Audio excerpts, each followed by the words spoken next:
In this video, I would like to share with you a story how me and Ayanda moved to Germany. So stick around and I'll tell you more.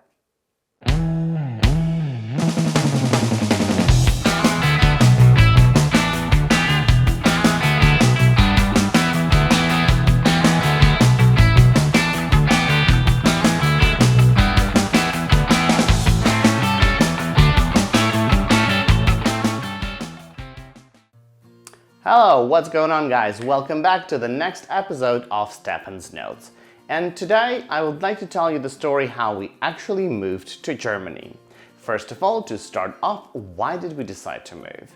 Well, there are a few reasons behind it. Number one, it's of course discrimination. Number two, it's I love my country. I love it a lot.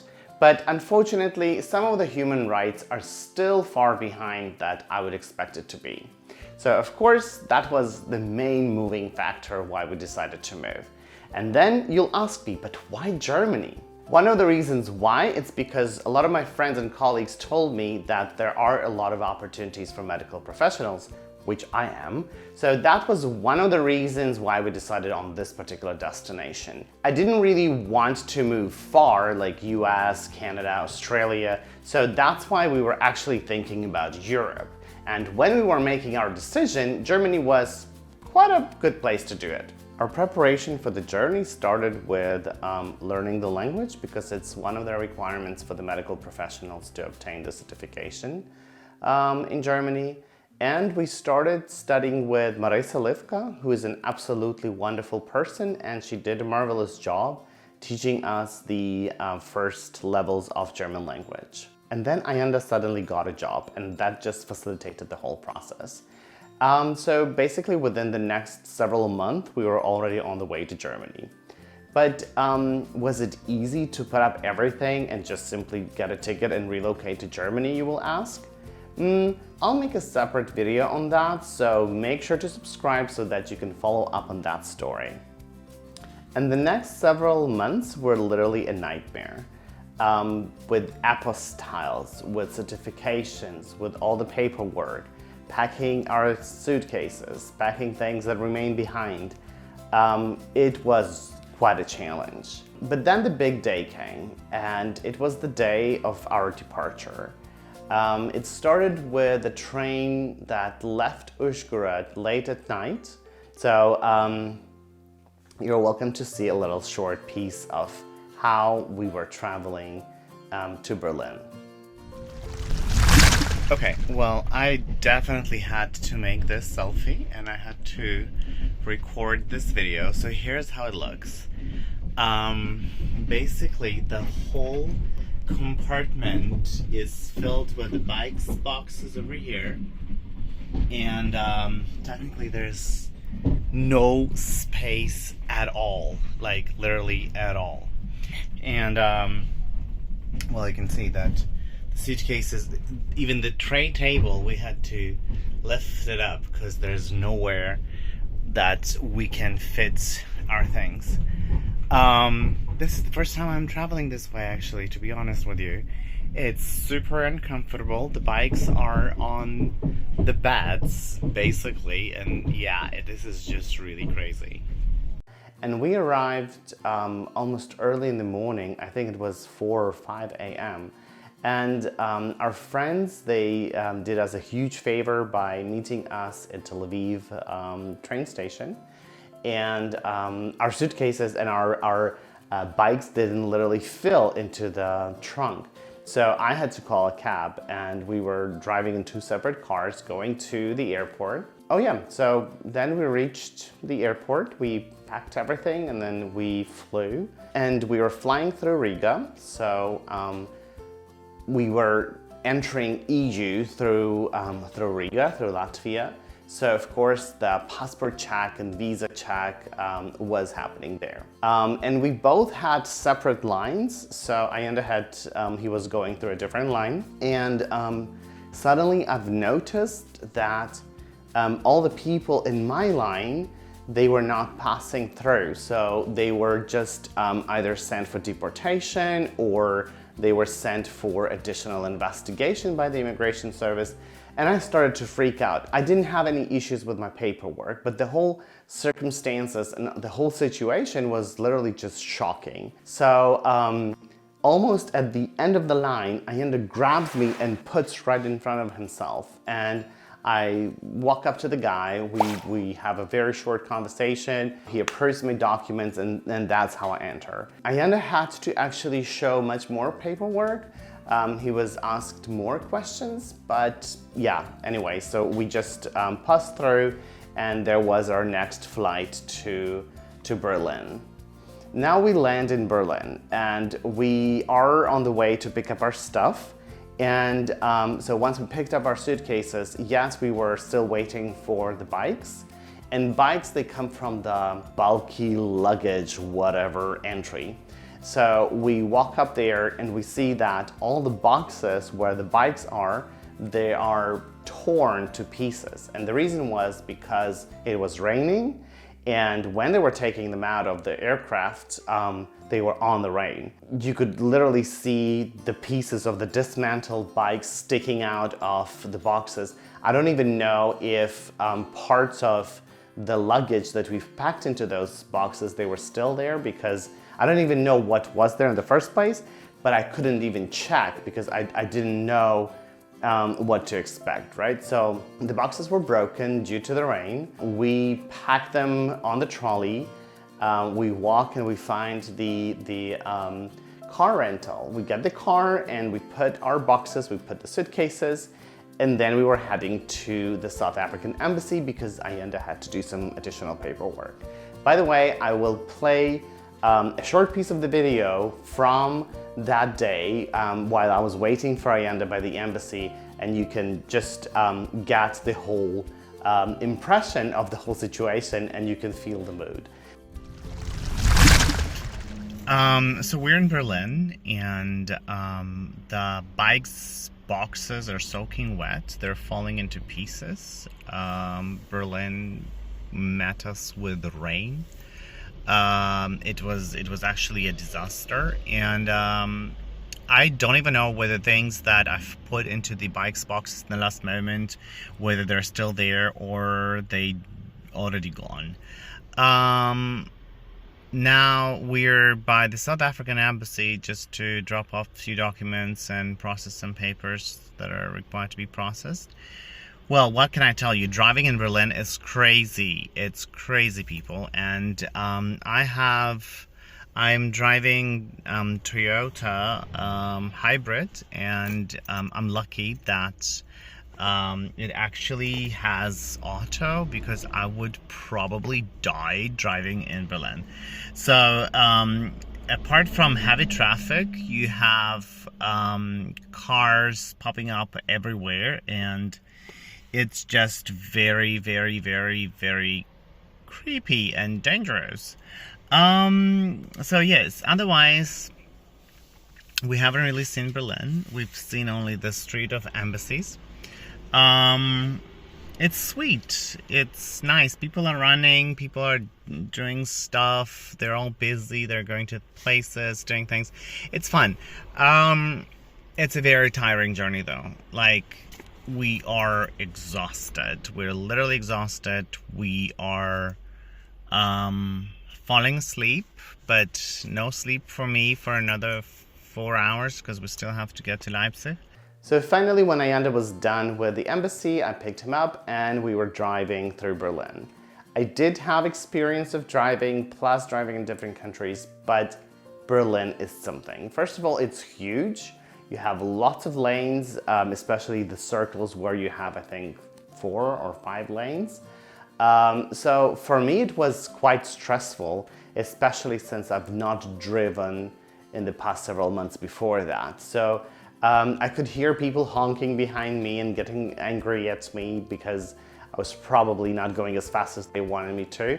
But that's the thing, in Berlin, even though there's a speed limit, they don't really care. They just want you to move faster. We drove from Berlin to Leipzig, and we found our apartment, and we parked the car. We were waiting for the lady to check us in.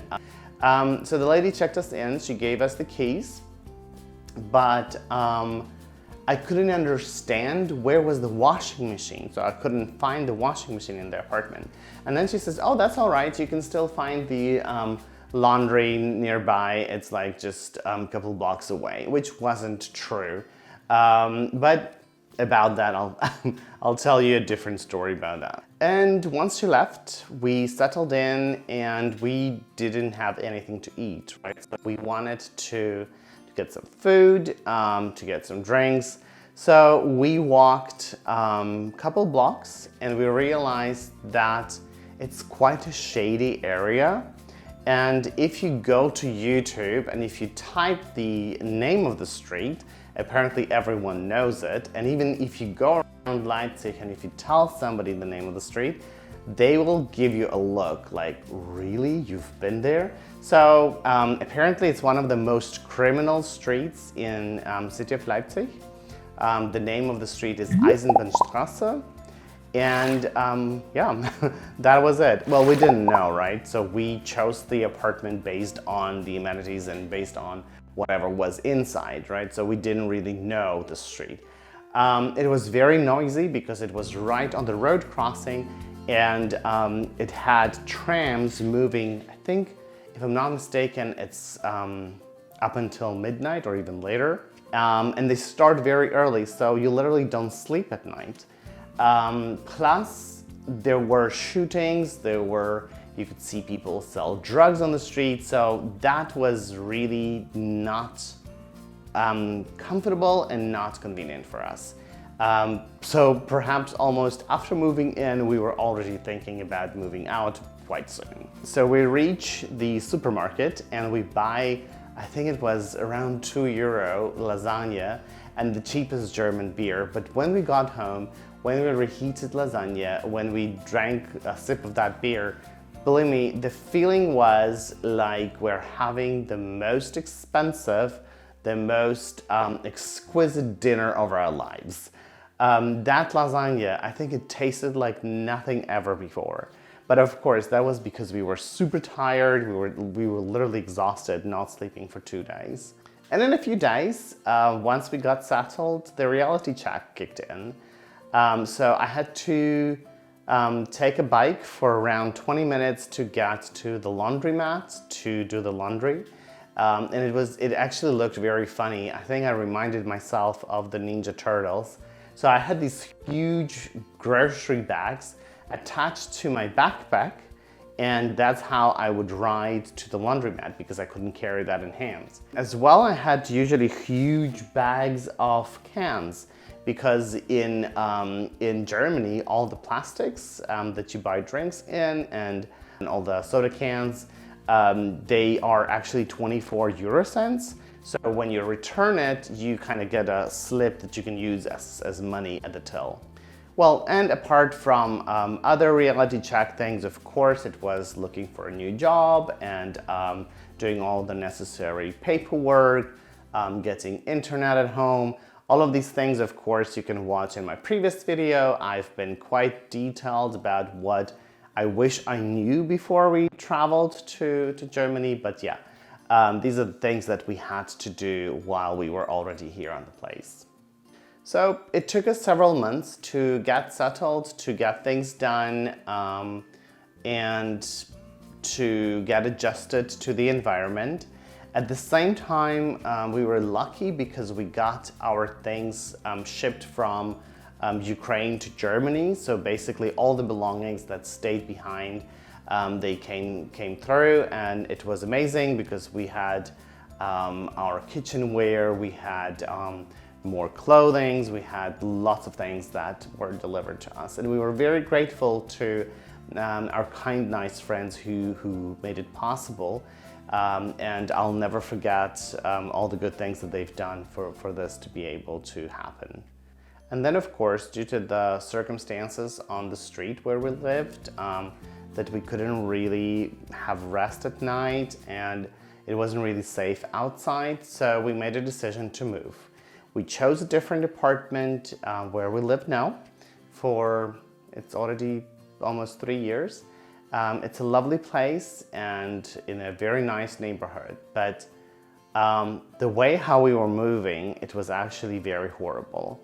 So the day when we were supposed to bring our things from the old apartment to the new apartment. So I woke up early in the morning and I woke up to a dozen of missed calls and even more messages, and I couldn't understand what's going on. Usually my parents, they don't call me at night, plus my phone is on the do not disturb mode to kind of at least accommodate my little sleep due to the tram.